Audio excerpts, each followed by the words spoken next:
बोलो माँ संतोषी की जय।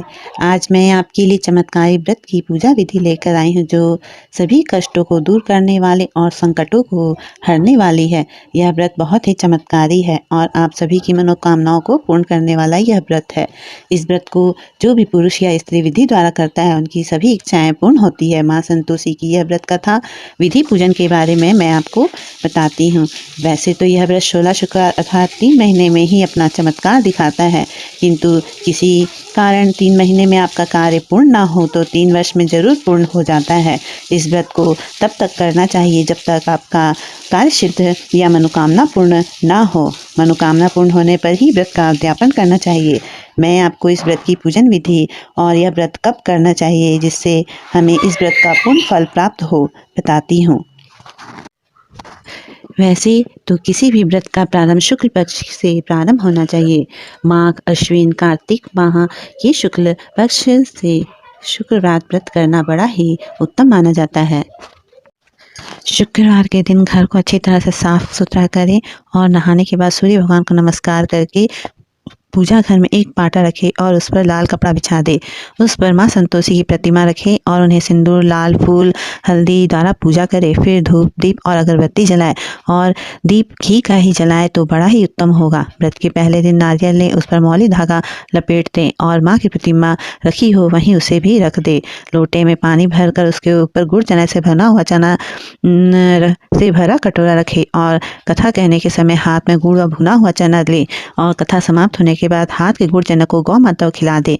कलश के जल को घर के सभी जगह छिड़क देना चाहिए। फिर प्रसाद में सभी में बांट दे। उस दिन घर में ध्यान रखें कि कोई भी खट्टी वस्तु का सेवन ना करे, ना खुद खाए और ना दूसरों को खाने दे।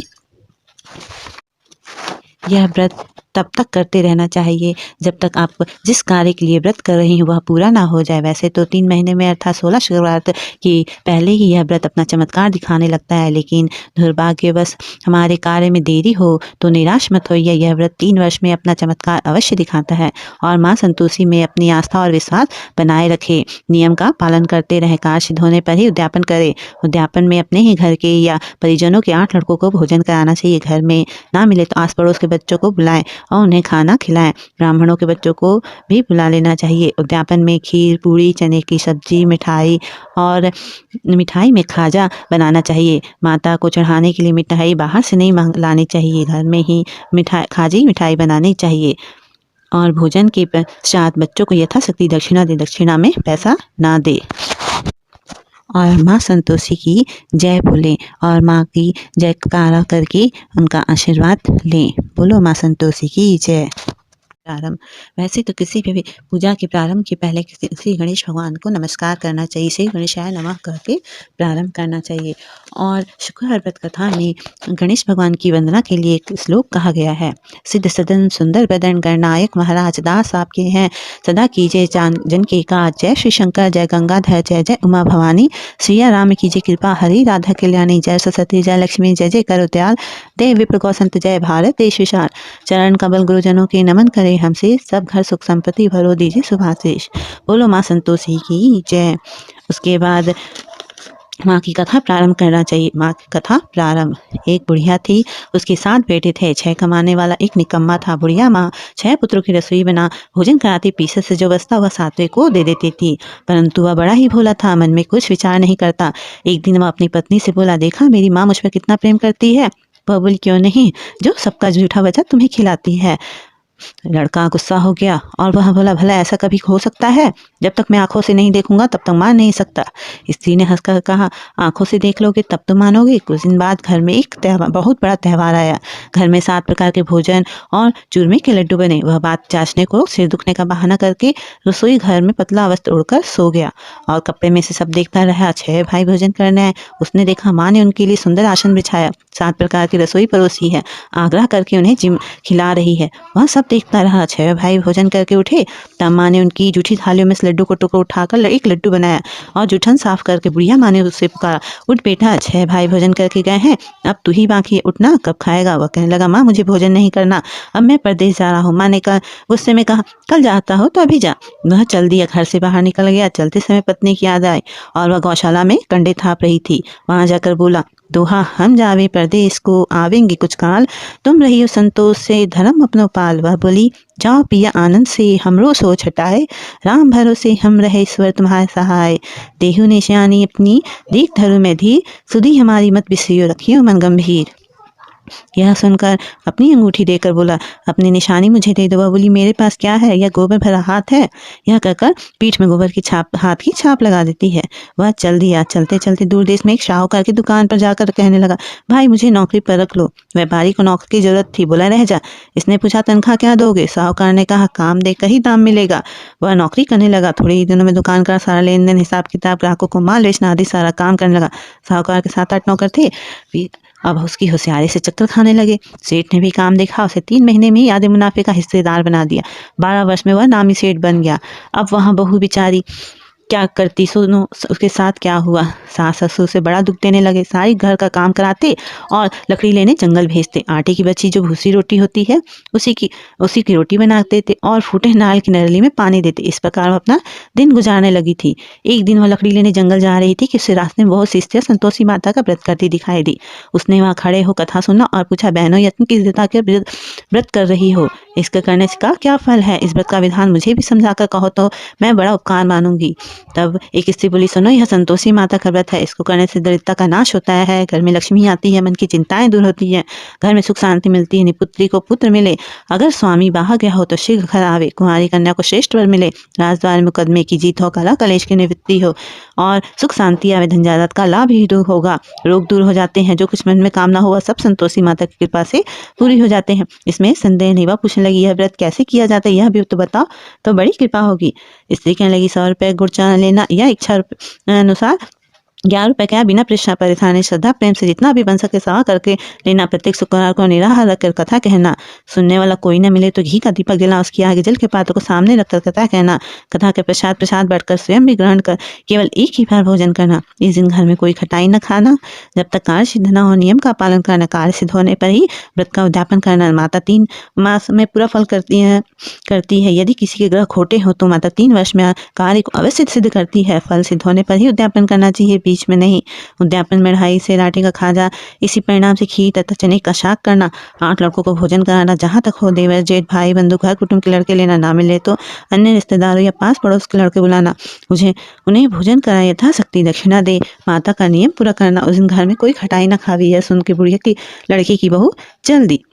रास्ते में लकड़ी बेच उन पैसों से गुड़ चना ले माता के व्रत की तैयारी कर आगे चली। सामने मंदिर देख पूछने लगी यह मंदिर किसका है?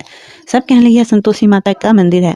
माता का चरणों में वह जाकर रोने लगी और विनती करने लगी हे माँ, मैं मूर्ख अज्ञानी हूँ, व्रत के नियम को नहीं जानती हूँ, बहुत दुखी हूँ। हे माता, मेरे दुख को दूर कर, मैं आपकी शरण में आई हूँ। माता को दे आई। एक शुक्रवार बीता कि दूसरे शुक्रवार को उसके पति का पत्र आया, तीसरे को उसका भेजा हुआ पैसा भी आ पहुंचा। यह देख जेठानी और जेठ दोनों मुंह सिकोड़ने लगे। इतने दिन में इतना पैसा, इसमें क्या बड़ाई है?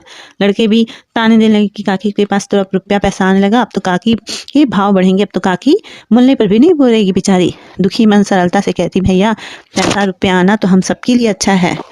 ऐसा कहकर वो आंखों में आंसू भरकर संतोषी माता के मंदिर में माता ईश्वरी के चरणों में रोने लगी। माँ, मैंने तुमसे पैसा कम मांगा था, मुझे तो अपने सुहाग से काम है, मैं तो अपने स्वामी की सेवा और दर्शन मांगती हूँ। तब माता ने प्रसन्न होकर कहा जा बेटी, तेरा स्वामी आएगा। वह खुशी से वाली हो घर में जाकर काम करने लगी। अब संतोषी माँ विचार लगी इस भोली पुत्री को तो मैंने कह दिया कि तेरा पति आएगा, परंतु वह तो स्वप्न भी इसे याद नहीं करता, उसे याद दिलाने मुझे जाना पड़ेगा। तब माता जी ने उसके पति के पास जब स्वप्न प्रकट होकर कहा साहूकार के बेटे सो रहे हो या जाग रहा है? वह कहने लगा माता सोता भी नहीं जागता भी नहीं, बीच में हूँ, कहो क्या आज्ञा है। माँ कहने लगी तेरा घर बार कुछ है या नहीं? वह बोला मेरे माँ बाप बहू भाई सब कुछ है। माँ बोली बोले पुत्र तेरी घर वाली घोर कष्ट उठा रही है, तेरे माँ बाप उसे त्रास दे रहे हैं, उसे सता रहे हैं, तू उसकी सुध ले। वह बोला हाँ माता जी, परंतु जाऊँ कैसे? परदेश की बात है, लेकिन हिसाब किताब कुछ नहीं, कोई रास्ता ही नजर नहीं आता, कैसे जाऊँ? माँ कहने लगी मेरी बात मान, सवेरे नहा धोकर संतोषी माता का नाम ले, घी का दीपक जला, दंडवत कर दुकान पर जाए बैठ, देखना तेरा सब लेन देन चुक जाएगा, जब माल बिक जाएगा। सुबह उठते ही उसने अपने आसपास या पड़ोसी मित्रों से कहा, अपने सपने की बात कही। उनमें से एक बूढ़ा सब बात सुन रहा था। वह बोला देखो भाई, मेरी बात मानो, जैसा देवता ने कहा है वैसा ही करो, इसमें तुम्हारा क्या जाता है? वह बूढ़े की बात मानकर नहा धोकर संतोषी माता के दंड का पूजा पाठ कर घी का दीपक जलाकर दुकान पर जा बैठता है। थोड़ी देर में क्या देखता है कि देने वाले रुपया लाने लगे, लेने वाले हिसाब लेने लगे और जितने सामान भरे थे उसके खरीदार नकद दाम में सौदा करने लगे। शाम तक धन का ढेर लग गया। ऐसा चमत्कार देख प्रसन्न हो घर जाने के वास्ते गहना कपड़ा सामान खरीदा और यहाँ सब काम से निपट कर तुरंत अपने घर को रवाना हुआ। वहाँ बहू बेचारी जंगल में लकड़ी लेने जाती, लौटते समय रोज की भांति माता जी के मंदिर पर विश्राम कर रही थी। दूर से धूल उड़ती देख वह माता से पूछती है, माँ यह धूल कैसी उड़ रही है? माँ बोलती, पुत्री तेरा ही पति आ रहा है। अब तू ऐसा कर, लकड़ियों के 3 बोझ बना ला, एक नदी किनारे रख, दूसरा मेरे मंदिर प्रतिष्ठा अपने सिर पर रखना। तेरे पति को लकड़ी का गट्ठा देखो मोह पैदा होगा, यहाँ रुकेगा, नाश्ता पानी बनाकर खाकर मतलब माँ से मिल जाएगा। तब तू लकड़ियों का बोझ उठाकर जानना, बीच चौक गट्ठा डालकर 3 आवाज देना, लो सासू जी लकड़ी कट्ठा लो, भूसे की रोटी दो, नाल के कपड़े में पानी दो, आज कौन मेहमान आया है? बहुत अच्छा माता जी का करवा लकड़ियों के 3 गट्ठे लिए, एक नदी पर रखा, एक माता जी के मंदिर पर। इतने में ही एक मुसाफिर आ पहुंचा। सूखी लकड़ियां देखकर इच्छा अनुसार भोजन बना विश्राम लेकर वो अपने गांव को गया। सबसे प्रेम से मिला। उसी समय उसकी बहू सिर पर लकड़ी का गट्ठा लिए ताली से आती है और आंगन में डाल जोर से 3 आवाज लगाती है, लो सासू जी लकड़ी का गट्ठा लो, भूसी की रोटी दो और नाल के कपड़े में पानी दो, आज कौन मेहमान आया है? यह सुन बाहर आई। दिए कष्टों को भुलाने हेतु कहती है उसकी सास, बहू ऐसा क्यों कह रही हो? तुम्हारा ही स्वामी आए हैं तुम्हें, आओ मीठा भात खा लो, कपड़े गहने पहनो। इतने में ही स्वामी बाहर आते हैं। अंगूठी देख व्याकुल हो माँ से पूछता, माँ यह कौन है? माँ कहती है, बेटा आज 12 वर्ष से सारे गांव में जानवर की तरह भटकती फिरती है, जब से तू गया है घर का काम कुछ नहीं करती, चार से मार कर खा जाती है, अब तुझे देख कर भूसी की रोटी और नाल के कपड़े में पानी मांग रही है। वह लज्जित हो बोला, ठीक है माँ, मैंने इसे भी देखा, तुझे भी, मुझे दूसरे घर की चाबी दो, हम उसमें रहेंगे। तब माँ बोली, ठीक है बेटा, तेरी जैसी मर्जी। यह कहकर चाबी पटक दी। तब उसने दूसरे मकान में जो तीसरी मंजिल के ऊपर था खोल का सारा सामान जमाया। वह राशि ठाट बात बन गया, बहुत सुख भोगने लगी। जब अगला शुक्र आया तो उसने अपने पति से कहा, मुझे संतोषी माता का उद्यापन करना है। उसका पति बोला, बहुत अच्छा। तब वह तुरंत उद्यापन की तैयारी करने लगी और जेठ के लड़कों को भोजन के लिए कहने लगी। उसने मंजूर किया, परंतु जेठानी अपने बच्चों को पीछे से सिखा रही है, देखो सभी भोजन के वक्त खट्टी वस्तु मांगना, जिससे कि उसका उद्यापन पूरा ना हो। लड़के खाने आए, उन्होंने खीर तथा भोजन पेट भर कर खाया, परंतु याद आते ही कहने लगे, हमें कुछ खटाई खाने को दो, खीर खाने में अच्छा नहीं लगता, देखकर अरुचि हो रही है। बहू कहने लगी, खटाई किसी को नहीं दी जाएगी, यह संतोषी माता का प्रसाद है। लड़के उठ खड़े हुए, बोले पैसा लाओ। बोली वो कुछ नहीं जानती थी, सो उन्हें पैसे दे दिए। लड़के उसी समय उस पैसे से इमली खरीद कर खाने लगे। यह देखकर माता जी ने बहू पर क्रोधित हुई। राजा के दूत उसके पति को पकड़ के ले गए। जेठानी अब सुनाने लगे उसे, लूट लूट कर धन लेकर आए थे, अब जेल की हवा खाएगा तो पता चल जाएगा। यह सब बहू सुन गई, उसे बहुत दुख हुआ और रोती हुई माता के मंदिर में गई। कहने लगी, हे माता, तुमने यह क्या किया? हंसाकर रुलाने लगी। माता बोली, पुत्री तूने उद्यापन कर मेरा व्रत भंग किया, इतनी जल्दी सब बातें भुला दी। वह कहने लगी, माता भूली तो ना थी, ना कुछ अपराध किया, मुझे लड़के ने भूल में डाल दिया, मैंने भूल से उन्हें पैसे दिए हैं, मुझे क्षमा कर दो, मुझे माफ कर दो, मैं फिर से तुम्हारा उद्यापन करूंगी। माँ बोली, अब भूल मत करना। वह कहती है, भूल ना होगी, अब वह कैसे आवेंगे? माँ बोली, तेरा पति तुझे रास्ते में मिलेगा। वह निकली, रास्ते में उसका पति आता मिला। वह पूछी, तुम कहाँ गए थे? वह बोला, इतना धन कमाया था, उसका राजा ने टैक्स मांगा था, वही भरने गया था। दोनों प्रसन्न हो घर को गए। कुछ दिन बाद फिर शुक्र आ रहा। वह बोली, मुझे माता का उद्यापन करना है। पति ने कहा, करो। फिर जेठ लड़कों को भोजन के लिए कहने गई। जेठानी ने खरी खोटी सुनाई, सब लड़कों को पहले ही सिखा दिया खटाई मांगना। लड़के कहने लगी, खीर खाना नहीं भाता, हमें जी बिगड़ता है, कुछ खटाई खाने को दो। वह बोली, खटाई किसी को नहीं मिलेगी, आना हो तो। यह कहकर वह ब्राह्मणों को लड़कों को लाकर भोजन कराने लगी। यथाशक्ति दक्षिणा की जगह उन्हें एक मीठा फल दिया। यह सब देख संतोषी माता बहुत ही प्रसन्न हुई। माता की कृपा होते ही उसे 9वें महीने में चंद्रमा के समान एक सुंदर पुत्र प्राप्त हुआ। पुत्र को लेकर वह प्रतिदिन माता जी के मंदिर जाने लगी थी। माँ ने सोचा, यह रोज आती है, क्यों ना आज इसके घर मैं जाकर देखूं। विचार कर माता ने बहुत भयानक रूप बनाया। गुड़ और चने से सना हुआ मुख, उसके ऊपर सूढ़ का समान होठ, उस पर मक्खियां भिन भिना रही थी। दहलीज पर पांव रखते ही उसकी सास चिल्लाई, देखो कोई नागिन चुड़ैल चली आ रही है। लड़कों इसे भगाओ, नहीं तो हम सबको खा जाएगी।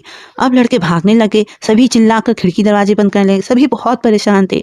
यह सब आवाज सुन के बहू रोशनदान यानी खिड़की से देख रही थी। प्रसन्नता से वह पागल हो गई और खुशी से चिल्लाने लगी, आज मेरी माता जी मेरे घर आई है, आज मेरी माता जी मेरे घर आई है। यह सब वह अपने बच्चों को दूध पिलाई थी और अपने बच्चों को झट से हटा देती है और माँ संतोषी माता के दर्शन को चल पड़ती है। इतने ही यह सब देखकर उसकी सास का क्रोध फूट पड़ा। वह बोली, मैं इसे देखकर क्या उतावली हो रही है जो बच्चे को पटक दिया। इतने में ही माँ के प्रताप से जहाँ तहाँ लड़के ही लड़के नजर आने लगे।